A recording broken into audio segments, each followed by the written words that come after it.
I'll make sure. Can I start at verse 1? Please. Ecclesiasticus chapter 2 and verse 1. My son, if thou comest to serve the Lord, prepare thy soul for temptation. That's where you want to start at.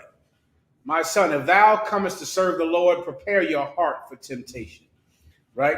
When you decide to change, when you decide to become a different person, when you decide to serve the Lord, you are taking control away from someone else. Who are you taking control away from? Who did you serve before you served the Lord? Sisters. There was a time when you decided to serve the Lord, right? You're not men, of course, but you do serve the Most High. Who did you serve before you served the Lord? Sister in the back. The white man. That's correct. Give her a hand.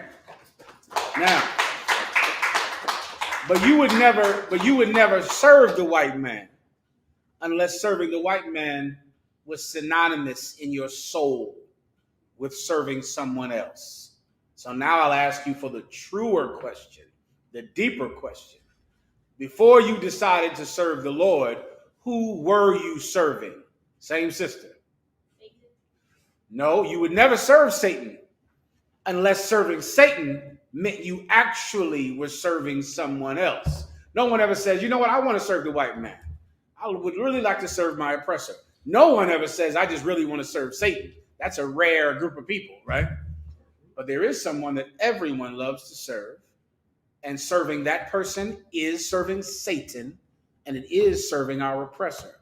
Give the sisters one more chance. Sister in the back. Yes, sir. Give her a hand. So now I know you had it too. So now she always has it. I know you had it too. When you decide to serve the Lord, you are betraying yourself, and you will fight not to lose control over yourself. Your whole life, you were eating what you wanted to eat. You were having sex with who you wanted to have sex with. You were coming and going as you pleased. Then one day you decided you're going to serve the Lord. You're not going to have that. You ain't going for that. You're going to fight you when you decide to serve the Lord. And guess what? When you fight you, the you that wants to serve God, Satan will be on your side. The white man will be on your side. And now the white man, Satan, and you come together to fight you when you decide to serve the Lord. And that is the war in your members, the war inside. And you better get ready to fight it, man, if you want to serve God. And those of you that aren't willing to fight it, you're going to lose. And when you lose this battle, you do it with hazard of your life. You die for losing this battle. How many years have great men like Commanding General MAHAYAMAN been telling us this? Told me this when I was a child. Told me this very thing. And it proves itself true every day. If you decide to serve the Lord, you better get ready. You better say, well, I want to start going down to those classes. I want to start watching those videos. Oh, you better get ready. You better listen. You better arm up, because this is not going to be easy. Even just to watch them, even just to attend class, even to do something as simple that everybody else gets to do. America has freedom of religion. The damn country is built on the freedom of religion. It's sacrosanct in this country, every person's right to practice the religion of their choice, except this one. This is the one you're not allowed to do. This is the one that makes you crazy and in the cult. Not being Catholic, no, that's totally normal, to be molested every day by a priest. It's totally normal to be Jewish and to have a mohel suck your penis when you get circumcised at 8 days old. That's a fact. That's not hyperbole. Right. It's totally normal to become Christian and to be raped and molested and to be in the same religion that the Ku Klux Klan is in. That's normal. But to be One West, oh, you one of those crazy niggas on the corner. Oh, you in that hate group. Oh, this is the one place where religious freedom does not apply. This is the one thing that you can't do. And women, forget about it. A woman's body is her choice. Whatever she wants to do with her body, she's allowed to do. She can be lesbian and you cannot stop her. She can be a slut and you cannot shame her. But she can't share a man with another woman. She can't believe in a man's right to have more than one wife. She can't decide to have a man and to allow him to have another woman. No, you're a dummy then. You're stupid. And women are not allowed to do that with their body. You cannot give your body to a man who believes he can have more than one wife. Now your body is not your choice. Now you're wrong. Now you're stupid. You want to serve the Most High, you better get ready for all of that. And if you're not ready, and if you allow them to pull you out the truth, you are going to die. Sometime within days of that decision. In days, you'll be dead. Keep going. Verse 2. Set thy heart aright. What should you do? Set thy heart aright. Come on, man. You better get your heart right. What is your heart in the Bible? Your mind. Right. Get your mind right. You better understand the choice that you are making. You're making a choice. And the Lord said this: it was better that he never had known the path to righteousness than to have that path and depart from it. It's better that you never came into the truth than to come in and reject it. I wouldn't do it. I wouldn't do it. All right? Get your mind right when you decide to serve the Most High. Get your head together. Huh? Understand your mother's going to hate it.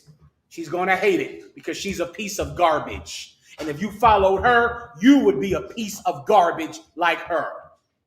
If you followed your father, he was a drunk and an alcoholic and a crackhead and irresponsible and a coward. And if you followed him, you would be like him. If you followed all of your friends that you grew up with, you would be dead or in jail. You better get your mind right. You better get ready to reject everything but that thing that is pure, but that thing that is of the Lord, or else you're going to fail. Keep going.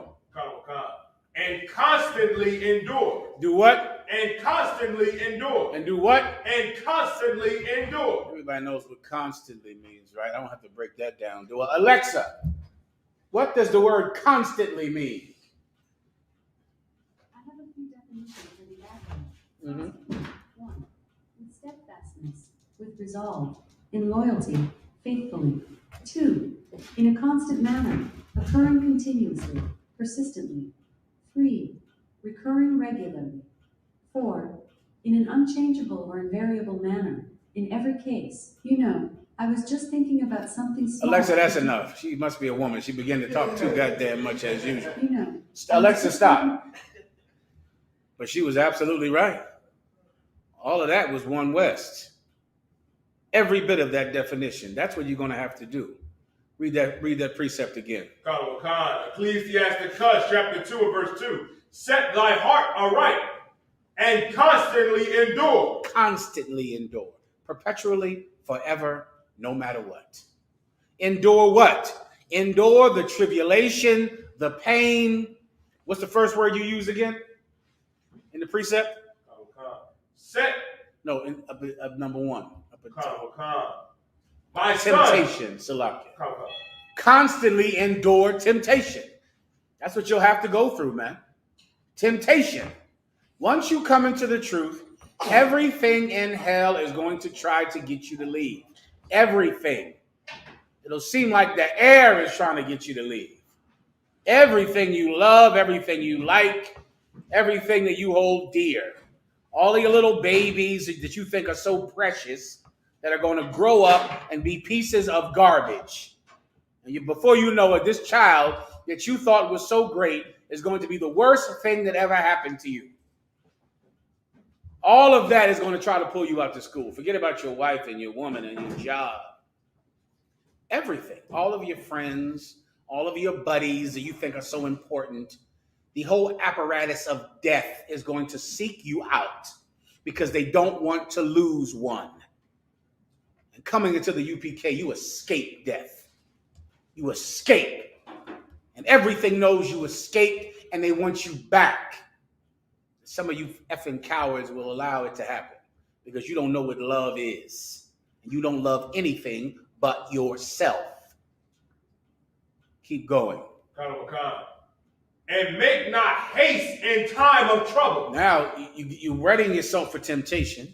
You know you're going to be tempted to get high. You're going to be tempted to do drugs.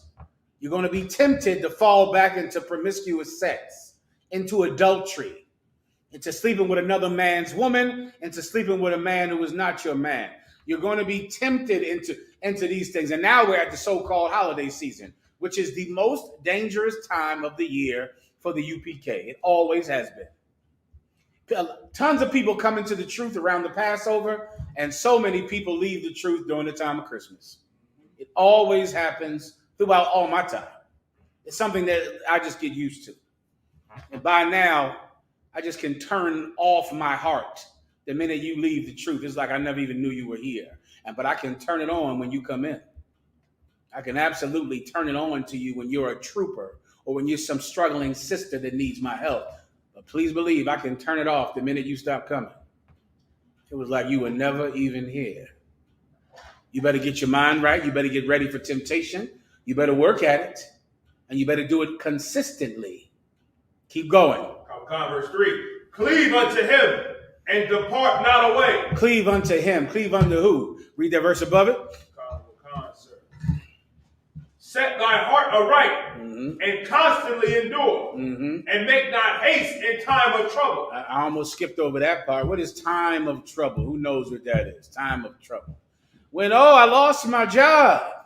Oh, no. Ever since I came into that school, things just been going bad for me. If you are somebody that says that, you're a vagina. Right. That's what you are. I'm just telling you out of love. So you can never say that no one ever told you the truth. Now you're being told the truth. You're a vagina. And that's why you think like that. You think like that because you only can do a thing if it profits you right now. You can't do anything that might profit you later. Oh, no. And that's why you never became an entrepreneur. You never became some businessman. Because how could you be a businessman when you might have to start a business that doesn't get a profit for 10 years? Right? You can't endure that. If you lose your job, you'll leave the truth over that. Well, how could you ever, what were you going to do? Be a basketball star? I guess you would have to go to the championship today, right? Or else you would quit basketball because you don't have the endurance to suffer through a rough time. You don't have it. And then you try to come in here, and of course you come in here, and then I lost my job. My woman left me. I've been going through things. Every time you say it, you think somebody feels sorry for you. Some people might, but just never forget that I do not. Right. Always have that fresh in your mind, that I feel absolutely nothing for your pain and your problems. Because I know that all of your pain and problems are a test to make you stronger if you endure. And what I rally in is looking at you and seeing if you'll pass. Seeing if you're going to step up into it or if you're going to run away from it. Keep going. Verse 3. Cleave unto him and depart not away. Who's the him? Him is the Most High. That's the him. Cleave unto him. What does cleave mean? Alexa, what does the word cleave mean? The verb cleave is usually defined as to adhere closely, stick, cling, usually followed by to. Alexa, stop. That's what it means. To adhere closely to stick to. Stick to the Most High and don't depart. If you depart, you might not live out the week. You might not. It's possible that you could die. It's possible. You've been told this 1,000 times. Maybe you don't understand yet. Maybe other people will understand when you die. Maybe that's what has to happen. Keep going. And depart not away, that thou mayest be increased at thy last end. That at the end, not today, not this week, not when you're doing your 90 days, not when you just took your test, not when you're so young in the truth that you barely can even understand the work ethic or the sacrifice that's required to have success in anything. But in the end, you will succeed. In the end, we're all working towards a goal that is not here. It's not in front of your face. It's afar off, but we can see it.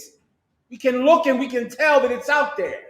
And we're striving. And as we get closer, the goal becomes more clear. We can see it and focus. And if we endure, and if we cleave unto the Most High, and if we are loyal and diligent and keep these commandments, then brother, sister, we're going to achieve a goal that you really can't even understand now. An amazing goal that great men never received, but you will. Everybody understands. Next question. Oh, this question was in verse 4. So Go ahead. Verse 4. Whatsoever is brought upon thee, take cheerfully, and be patient when thou art changed to a low estate. Whatsoever is brought upon thee, take cheerfully when you are changed to a low estate. Whatever you have to go through, whatever happens. A lot of you sisters, you just crumble when your husband doesn't call you or something. Forget about him getting another wife. To you, it's like you got cancer. It's as if you got breast cancer because your husband did what every other man you've ever been with has done. But now he has another woman. To you, I guess it's like, ovarian cancer. I guess it's the same thing to you. It's not, though. All your husband is doing is what every other man since you were 13 has done. Be with somebody else besides you. The difference is this man is a man of God, and he will not be allowed to sin in his pursuit of another wife. He won't be allowed to be with a white woman. He won't be allowed to be with any heathen or prostitute. He won't even be allowed to not keep you. And the good news is he also won't be allowed to be with your children or your brother or your cousins or any of those people either. It's not the end of the world. All right. You're changed to a low estate. You're depressed. You're sad now. You're low because something happened. You brothers, what makes you low? Not getting to drink all the alcohol that you want to drink on a constant goddamn basis. Not getting to send penis pictures to everyone that you can find in the school, out the school, on Instagram. Not willing to, because you want to get back with your baby's mother. Is that it? That's what brings you to a low estate. Because your baby's mother, really y'all supposed to be together, and she is with another man, but really it ain't really, she shouldn't be with him, she should be with you. Now you're depressed, and now you're sad, and now you're blah, blah, blah, blah. Well, when those things happen, be careful. Endure it. Read that term again. Sir. Whatsoever is brought upon thee, take cheerfully, and be patient when thou art changed to a low estate. Whatsoever is brought upon you, take cheerfully. Right? You lose your wife, take it cheerfully. Your husband gets another woman, take it cheerfully. You lose your job, take it cheerfully. Why don't you act like you have some strength? All of you want the Black and Hispanic community to be better. When in the hell are you going to be better? Right. Why don't you just start there? All right, instead of just complaining because being Black and being Hispanic is so rough, and we'll never have anything, and we can't have nothing, and we so poor, and this cop shot this person, and this white boy is getting off of this trial. When are you going to look at your life and your part that you play in the Black and Hispanic community and make life around you better? Right. By just Brakatha Yahweh Yahweh Shah. By deciding to endure a little hardship without needing drugs. Right? A bad thing happens to you. I found out about a new pill today, or 2 days ago, I never heard of. I forgot the name already. P30s? Has anyone ever heard of that? How about the number 30? Is that the correct number? An M30. A police detective taught me about M30. M30 to the cops, P30 on the street. Well, they're full of fentanyl. That's full of fentanyl to kill every simpleton that is trying to escape reality. What the hell are you doing? That's what you want. You're trying to escape reality. I see something in you. That's what you want. You can't take reality, can you? In the UPK, we embrace reality. Right. We walk straight into it. That's how they died too. Right. That's somebody that's just not willing to go through a rough day, a rough time. Right? It's a pain reliever. So now you're trying to just ease your pain, escape from reality, and do drugs. Here's your problem, you piece of human filth. What about the pain you cause all of us? Huh? Should we all suffer because you refuse to go through a bad day? Should all of us be in pain because you couldn't endure a moment of pain? You're a selfish pig. A pig. But there are some of us that love each other so much that they'll never risk not being here. They'll never do that. They'll never leave you here. This world is terrible. It's a horrible place. And there are some brothers and sisters that know that so much that they would never leave you here. They would never abandon you. Since you have to stay alive here, they'll stay alive with you. Right. They'll be here with you until the end because they would never increase your pain trying to relieve themselves of their own pain. There are brothers and sisters that still believe in that. They're one West.